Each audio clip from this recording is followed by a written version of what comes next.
விவசாயிகள் கஷ்டப்பட்டு விளைய வச்ச அந்த நெல் எல்லாம் மழையில நனைஞ்சி வீணா போச்சே. டெல்டாக்காரன்னு சொல்லிக்கிற நீங்க அதை ஏதாவது கவனிச்சிங்களா?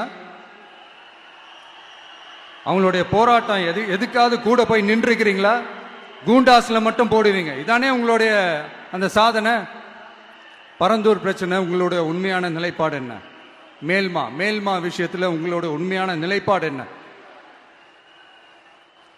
தமிழகத்தில் இருக்கிற எல்லா ஆறுகளையும் இணைப்போம், இந்தியாவிலேயே நாங்க தான் அதை பத்தி ஃபர்ஸ்ட் யோசிச்சோம் அப்படின்னு பெருமையா சொல்லிக்கிற இந்த திமுக கவர்மெண்ட் அவங்களுடைய நாக் என்னன்னு சொல்லவா?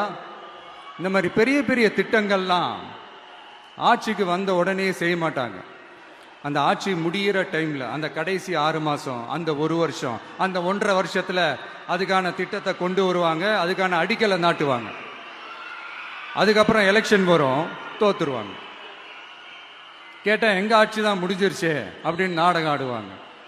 தெரியாம தான் கேட்கிறேன், மக்கள் மேல உங்களுக்கு உண்மையிலே அந்த அக்கறை இருந்துச்சுன்னா ஆட்சிக்கு வந்த உடனே இந்த மாதிரி பெரிய பெரிய திட்டங்கள்லாம் ஸ்டார்ட் பண்ண வேண்டியது தானே. அதனால் ஆட்சி முடியும் போது அடிக்கல் நாட்டுறது, ஓட்டுக்காக என்னென்னலாம் பேசுவீங்க.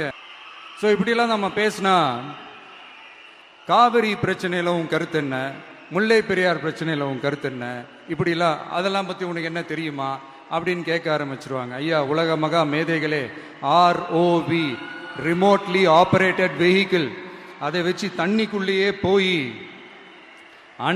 அணைகளோட உறுதித்தன்மையை ஆராய்ச்சி பார்க்குற வரைக்கும் நான் எல்லாம் தெரிஞ்சுதான் வச்சிருக்கிறேன். நம்மளுடைய கடல் விவசாயிகளான நம்மளுடைய மீனவர்களுடைய பிரச்சனைக்கு அப்பப்போ எந்திரிச்சு கடிதம் எழுதிட்டு திரும்ப தூங்க போயிடுவார். அவ்வளோதான், அதோட அது அப்படியே கிடக்கும். மானே தேனே பொன்மானே, ஒன்றிய அரசுக்கு அந்த உண்மையான உணர்வுபூர்வமான அந்த அழுத்தத்தை கொடுக்கணும். நம்ம மீனவர்கள் மேல அவங்க கையே வைக்க கூடாது. கருத்து சொல்லிக்கிட்டு கம்பு சுத்திக்கிட்டு இருந்தா எல்லாமே நடந்துருமா?